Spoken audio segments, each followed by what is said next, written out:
Karen's lawn was a war zone, and I was the idiot who thought I could win. Her roses, once the envy of Maple Grove, were now a graveyard of wilted petals. Me fault, she screamed, for butchering her garden. I'm Jake, the guy who's been coaxing life out of this neighborhood's yards for a decade.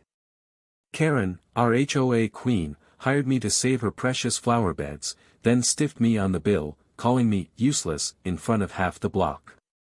Useless? I'd spent weeks under her hawk-eyed glare, planting, pruning, and sweating through her endless demands only for her to trash my work in my name. Today, though, I wasn't backing down. Her yard was a mess, sure, but not because I slacked.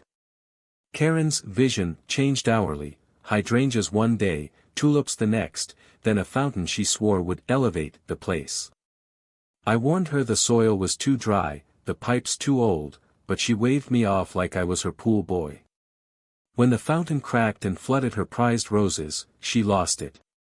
You've ruined everything, she shrieked, her voice carrying to the mailboxes.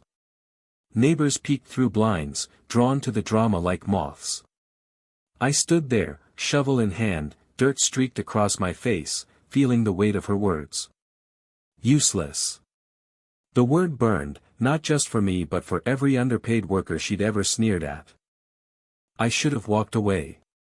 I had other clients, other lawns. But Karen's smug grin, the way she tossed her hair and said, "Good luck getting a cent," lit a fuse. This wasn't just about the $500 she owed me, it was about respect. I'd poured my life into these gardens, turning barren lots into blooming havens. Maple Grove trusted me. Karen didn't get to rewrite that. You think I'm useless? I said, voice low but steady.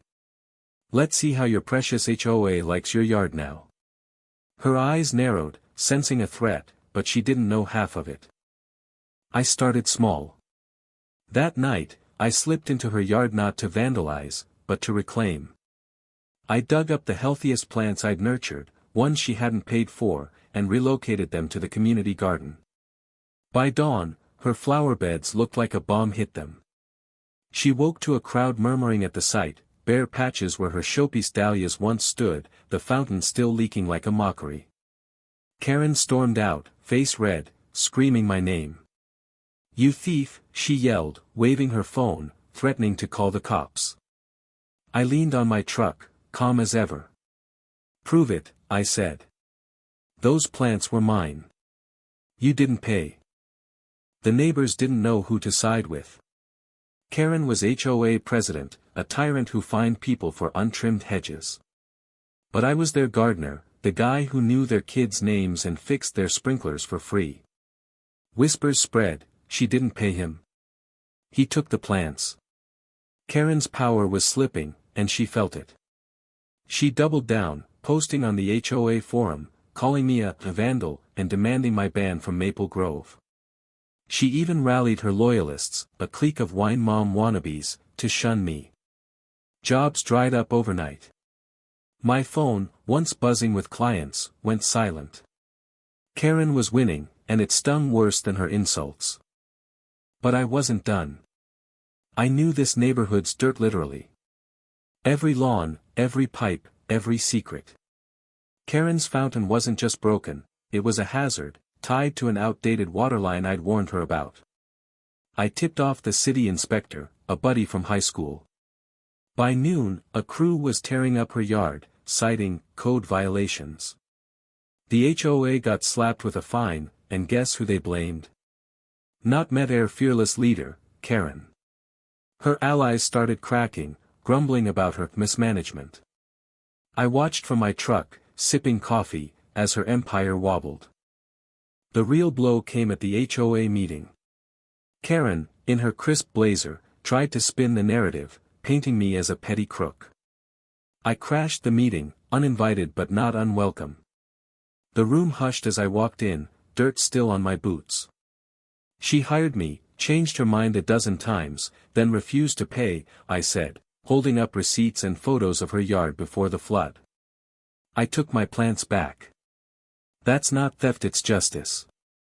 A few neighbors clapped. Others nodded. Karen's face went white. She stammered, "You're lying," but the room wasn't hers anymore. Someone moved to vote her out as president. The motion passed. I thought I'd won. Karen was dethroned, her yard a muddy ruin, her reputation trashed. I got my $500 wired to my account with a curt, "No further contact" note. Jobs trickled back in, and neighbors slapped my back like I was a hero. But the high didn't last. Late one night, I drove by Maple Grove's community garden, expecting to see my relocated plants thriving. Instead, I found them ripped out, roots exposed, petals crushed. A note was nailed to the garden sign, "Useless." Karen's handwriting. I stood there, gutted. I'd fought for respect, for my work, but all I'd done was escalate a feud. The garden, our neighborhood's pride, was collateral damage. Karen hadn't just lost, she'd lashed out, poisoning what I'd built. I could have gone to the cops, but what was the point? She'd won her own bitter way, proving we were both capable of spite. I replanted the garden, alone, under moonlight. It'd bloom again, but something in me wouldn't. Maple Grove's lawns would stay green, but the trust, the community, it was cracked, like Karen's fountain, and no amount of dirt under my nails could fix it. The moonlight cast long shadows over the ruined community garden, each crushed petal a reminder of Karen's spite. I knelt in the dirt, hands trembling as I salvaged what I could. The neighborhood slept, unaware of the war that had torn through their shared pride. I'd won the battle. Karen was ousted, her reputation in tatters, but the cost was this: a garden defiled, a community fractured. I thought about quitting, leaving Maple Grove to its petty dramas. But running wasn't me. I'd built these yards, these connections, with my own sweat. Karen didn't get to take that. By dawn, I'd replanted what I could, my knees aching, my resolve hardening. The neighbors noticed. Old Mrs. Carter, who'd always tipped me with lemonade, brought me a thermos and a quiet, "You did right, Jake." Others joined in, dropping off seedlings or helping me weed. The garden became a silent rebellion, a way to heal what Karen broke. But she wasn't done. She filed a small claim suit, accusing me of property damage for the fountain fiasco. The audacity floored me. I countersued for my unpaid wages, doubling down with every invoice I'd kept. The courtroom was packed. Maple Grove had picked sides.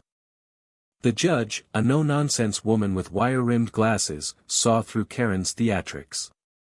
"You refused payment for services rendered," she said, her gavel a final punctuation.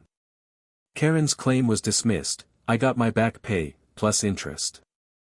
The neighbors cheered as we left the courthouse, but Karen's glare burned into me. "This isn't over," she hissed, her voice low enough for only me to hear. I didn't flinch. "It is for you," I said, walking away. She moved out a month later, her house sold to a young couple who loved my work. Maple Grove felt lighter, but the scars lingered. The garden bloomed again, brighter than before. Neighbors pitched in, planting roses where Karen's hate had struck.